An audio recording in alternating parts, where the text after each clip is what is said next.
Watermelon নয় কি আরেকটা সামনে বেরোলো।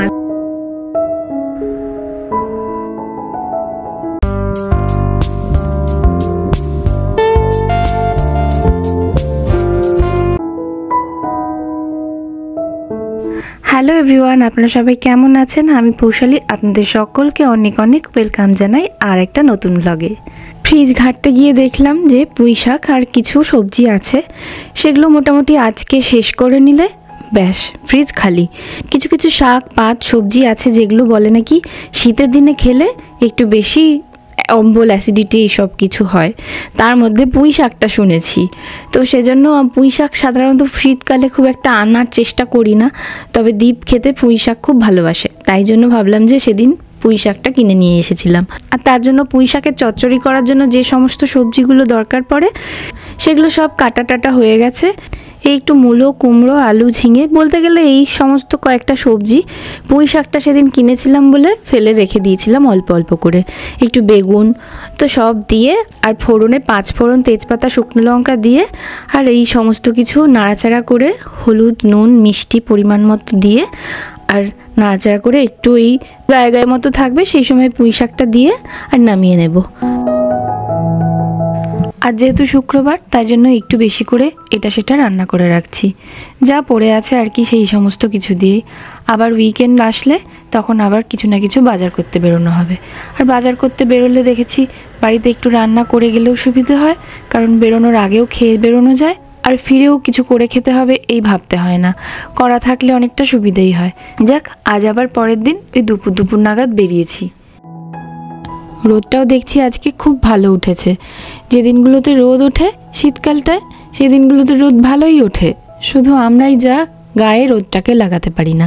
ওই সেদিন অ্যানুয়াল চেক আপে গিয়েছিলাম, সেদিন ডাক্তার দেখে বলেছেন আর কি টেস্টগুলো করার পরে ব্লাডের প্রচুর ভিটামিন কম, তার মধ্যে তো এই ভিটামিন ডি। গায়ে রোদ লাগাতে যে কী প্রচণ্ডভাবে সাজেস্ট করেছেন, কিন্তু কাজ না থাকলে তো আর বাড়ি থেকে সেভাবে বেরোনো হয় না, শুধু নাকি রোদ লাগানোর জন্য গায়ে। ওই পেছনে ফেলে আসা মন্দিরটা দেখলেন, সব সময়ই দেখেছি মন্দির চত্বরে কোনো না কোনো কাজ হচ্ছে কনস্ট্রাকশনের। এই বাজারে পৌঁছে গেছি, বাজার বলতে এখানে এখন এসেছি আমরা পাটেলে। এই সামনেই একদম ডান দিক করে একটা মাছের দোকান আছে, বাংলাদেশি মাছের দোকান। ওই মাছের দোকানগুলো তো সব সাধারণত এখানে বাংলাদেশিদেরই হয়, তো ওই মাছের দোকানটা থেকেই আমরা সাধারণত মাছ কিনে নিয়ে যাই। আরও একটা দুটো হয়েছে এই কয়েক মাস আগে, জানেন তো, যে সময়টা ইন্ডিয়ায় গিয়েছিলাম ঠিক তার আগেটাতেই খুলেছিল। ইলিশ মাছগুলো বেশ কম দামে দিচ্ছিল। এই যে সবজির মধ্যে অনেক সবজিই থাকে মোটামুটি পাটেলে দেখেছি। এগুলো তো পেয়ারা কোথাও থেকে হয়তো এক্সপোর্ট হয়, আর এক্সপোর্ট করার সময় ধাক্কা লেগে যাতে পেয়ারাগুলোর গায়ে ওরকম দাগ না হয়ে যায়, ওই জন্য এরকম একটা করে সাদা নেটের জামাগুলো পরানো থাকে। বেশ দামও হয় এখানের পেয়ারাগুলোতে, একটা পেয়ারার তাও মোটামুটি $2.5 তো দাম পড়েই পড়ে। ওয়াটারমেলন নয় কি দোসাকি না দোসাকাই কি বলছে। আর সমস্ত জিনিসের দাম তো এই যে ওপরে লেখা আছে 1.99 LB, মানে পাউন্ডে দামগুলো হয় আর কি। অনেক দিন এরকম হোপা খাই না, জানেন তো, তো ভাবছি আজকে একটা হোপা নেব। হোপা দিয়ে এক রকমের পোস্ত করে, সেই ঝুড়ো ঝুড়ো আর একটু ঝাল ঝাল করে খেতে খুব ভালো লাগে ভাতে মেখে। যাক, একটা হোপা নিলেই মোটামুটি হয়ে যাবে। খুব বড় বড় সব হয়, জানেন তো এখানকার হোপা আর ঝিঙেগুলো, মানে পটলের থেকে আর ঢ্যাঁড়সের থেকে পুরো উল্টো। যদিও ঢ্যাঁড়সও মোটামুটি বড় সাইজের বা প্রমাণ সাইজের হয়ে থাকে দেখেছি, কিন্তু পটলটা কোনো জায়গাতেই আজ অব্দি দেখিনি পটলের মতো সাইজের। আমাদের দেশের সব জায়গাতেই ওই রকম ছোটো, এক একটা তো পুরো বলতে গেলে ওই এখনকার যে কুলগুলো নারকেলি কুল এক একটা ভীষণ বড় বড় হয় না, ওইরকম সাইজের হয়। এর চেয়ে বড় তো খুব একটা হয়ই না, আর তার মধ্যে কটকটে বীজে ভর্তি হয়, মানে ভাগ্য ভালো থাকলে হয়তো বীজগুলো কোনো সময় শক্ত হয় না, কচি হয়, আর না তো পটলের শাঁস কম বীজ বেশি আর খোসাই ভর্তি। যাক, ওদিকে সবজি মোটামুটি নেওয়া হয়ে গেছে, এবার এসেছি এই সমস্ত যেগুলো মশলা, আটা, আর এইখানে আছে প্রচুর রকমের আচার। আচার যে কত ধরনের, এবার এত ধরনের আচারের মধ্যে কোনটা নেব আর কোনটা নেব না ওটাই বুঝতে পারছি না। দাঁড়ান একটু এবার সব নিয়ে নিই তাড়াতাড়ি করে।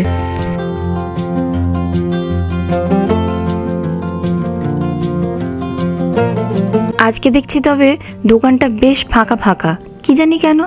ফাঁকা সাধারণত ছুটির দিনে খুব একটা হয় না, আর খালি আছে বলেই জানেন তো সবজিগুলো সব ভালো মতো পেয়ে গিয়েছি। এমনকি সবজির জায়গাটা পুরো যেন মনে হচ্ছে ফুল আছে, সকাল থেকে কেউ বাজারই করতে আসেনি দেখে মনে হচ্ছে। আর এইখানে হচ্ছে সমস্ত ধরনের আটা, কত রকমের যে আটা বেরিয়েছে বাপু, গমের আটা, 1000 রকমের মাল্টিগ্রেনস আটা। যাই হোক, আমাদের মোটামুটি যতটুকু যা নেওয়া হয়ে গেছে। ওই যেগুলো পাই না সেগুলোর জন্য আবার অন্যান্য দোকানে যাই আর কি। যেমন কোথাও হয়তো ছোট প্যাকেট চাইছি আমরা কিছুর, সেইটা এখানে বড় প্যাকেট, অন্য দোকানে সেটার ছোট প্যাকেট পাওয়া যায়। তো সেই জন্যই ভাবছি যে আবার আর একটা অন্য জায়গায় যাব, সেটা হচ্ছে গিয়ে ইন্ডিয়া মার্টে। আর এখানে বিনসও পাইনি, শশাও পাইনি, তাই জন্য ওইখানটায় এবার যাই চলুন। মোটামুটি বাজার সবকিছু করা হয়ে গেছে। আরে দাঁতটা নড়ছে বলে সেই তবে থেকে কি যে করছে, অনেক দিন ধরে দাঁতটা নড়ছে, কিছুতেই আর পড়ছে না। যাক, আমাদের মোটামুটি এখন বাজার করা হয়ে গেছে। এখন এইখানটা একটু দাঁড়িয়েছি প্লাজাটার মধ্যে। এই প্লাজাটা হচ্ছে আমাদের বাড়ি থেকে ভীষণই কাছে একটা প্লাজা, 50% নিয়ার। এটার মধ্যে সবই আছে, দরকারি সমস্ত জিনিস আছে। যেমন ধরুন ওয়ালমার্টটা তো খুব দরকারি লাগে আর কি, ওয়ালমার্ট আছে। তারপরে এখানে একটা ইন্ডিয়ান গ্রসারি আছে এখানটাতে। তো ওখানেই এখন দ্বীপ গেছে, কয়েকটা জিনিস আমরা পাইনি পাটেলে, তো ওখান থেকে আনতে। আর আছে এখানে একটা জাপানিজ রেস্টুরেন্ট, জানেন তো, ওখানে সুশিও পাওয়া যায়। আমরা কোনোদিনও সুশি খাইনি আজ অবধি, শুধু সুশি দেখেছি। আর রনও মাঝে মাঝে বলে জানেন তো যে সুশি খাবো পাপা, তাই জন্য ভেবেছি একদিন সুশি খেয়ে দেখতে হবে যে কিরম খেতে লাগে সুশি। যাই হোক, বাড়ি তো পৌঁছে গিয়েছিলাম, আজ আবার পরদিন সকাল। এই খাবে তো? চলো খাবার বেড়ে নিচ্ছে এখন। কি রে? হ্যাঁ, তো পুরো নড়ে আছে একটুখানি। কতদিন ধরে খাচ্ছে? এই তো হয়েছে, আরেকটা দাঁত আছে। মামা তুমি ইউ আর গ্রোয়িং। এই সামনে আচ্ছা, মুখ ধুয়ে দি। ইন্ডিয়া মানে সেই পুঁতে দেয় না ইঁদুরের গর্তে? হ্যাঁ। ও এবারে নিয়ে গেছিলে? হ্যাঁ, তুমি ব্লগে দেখোনি জানো? মায়ের সঙ্গে আমাদের বাড়ির বাগানের ইয়েতে। একটু বড়, এটা বড় হবে। আরেকটা সামনের বের হবে, মাঝের দাঁত বলে সবচেয়ে বড় দাঁত।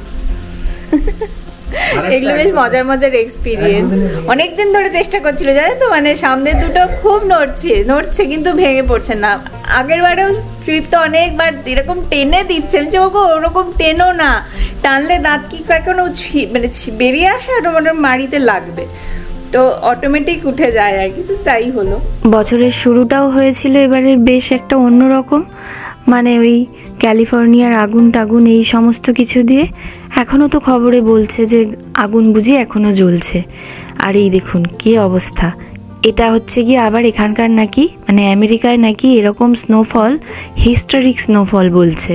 কারণ কোনো বছর 100 বছরের হিস্ট্রিতে পেনসাকোলা, ফ্লোরিডা ওই সমস্ত জায়গাতে স্নোফল হয়নি, যেটা নাকি এবার হয়েছে। আর নর্থ ক্যারোলিনাতেও তো আমি আগের দিন একটা ব্লগে বলেছিলাম যে স্নোফল অনেক বছরই প্রায় হয়নি। আর এবারে দেখুন আজকেরটা তো একদম আনএক্সপেক্টেড।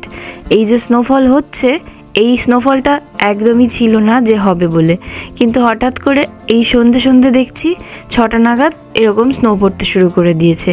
আর বেশ বড় দানা স্নোফল। হঠাৎ এরকম রকমের কোনো প্রাপ্তিযোগ হলে বেশ ভালোই হয়, কারণ স্নো ব্যাপারটা যাই বলুন তাই বলুন, ঠান্ডা লাগে আর যাই হোক, পড়লে কিন্তু মন্দ লাগে না। তার মধ্যে আবার যদি এক চাতাল ভর্তি, মানে ওই যে ধরুন বাড়ি আর এইখানে স্নোফল হচ্ছে। যাক, আর যাই হোক আর তাই হোক, বাচ্চাগুলোর বেশ মজা হয়।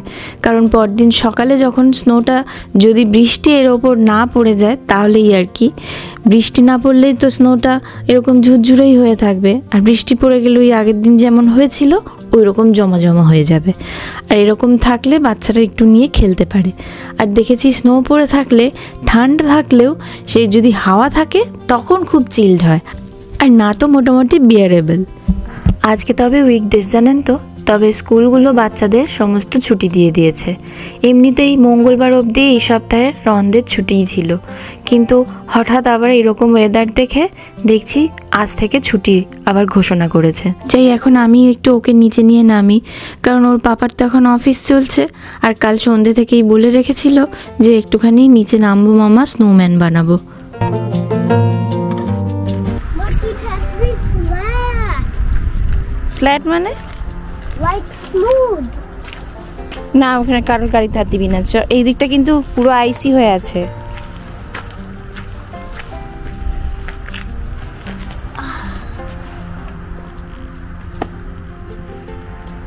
এই যে এখন আমরা মা আর ছেলেতে নেমে চলে এসেছি। আর কোথায় আর যাব, ওই যেখানটায় মোটামুটি একটু অনেকটা জায়গা জুড়ে স্নোফল হয়েছে, মানে স্নো জমে আছে, সেইখানটায় এসেছি। আর নিচে নেমে দেখছি জানেন তো, স্নো বেশ গলে গেছে। নামতে নামতে আসলে অনেকটাই বেলা হয়ে গেল। সকালের দিকে একদম আসলে তখন হয়তো আরও অনেক স্নো পাওয়া যেত। একটু মোটা থাকলে তাহলে পরে স্নোগুলো তুলে আর জমা করতে সুবিধে হয় আর কি। স্নোম্যান তো এমনি এমনি একটু স্নোতে হয়ে যায় না, স্নোম্যান বানানোর জন্য মোটামুটি বেশ পরিমাণ স্নো লাগে। আর এখানে নিচে একটুখানি ঘাস কাদা কাদা হয়ে আছে, যাক তার মধ্যে থেকেই দেখি তুলে পারি কিনা। ওই ছোট্ট মতো হলেই হবে। সকাল থেকে সে তো তার স্নোম্যানের সমস্ত কিছু সাজগোজ রেডি করছে। স্নোম্যানের চোখ কী করে হবে, স্নোম্যানের জন্য একটা গাজর কেটে দাও মামা, তো সমস্ত কিছু রেডি করে নিয়ে এসেছি।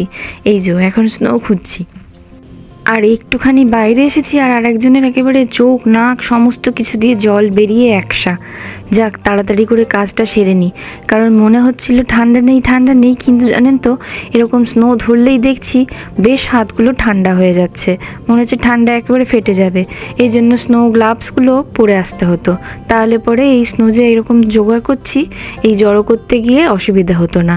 এইরকম দুটো গোল করেছে ও কাগজের মধ্যে স্নোম্যানের চোখ করবে বলে, বেশ ভালোই করেছে। কিন্তু আমি প্রথমে ভাবছিলাম এত ছোট ছোট করছে, এত ছোট কি স্নোম্যানের চোখ হবে, তা এখন দেখছি যে অত স্নোই পাইনি। Put it more harder. না, হার্ডার করলে ভেঙে যাবে।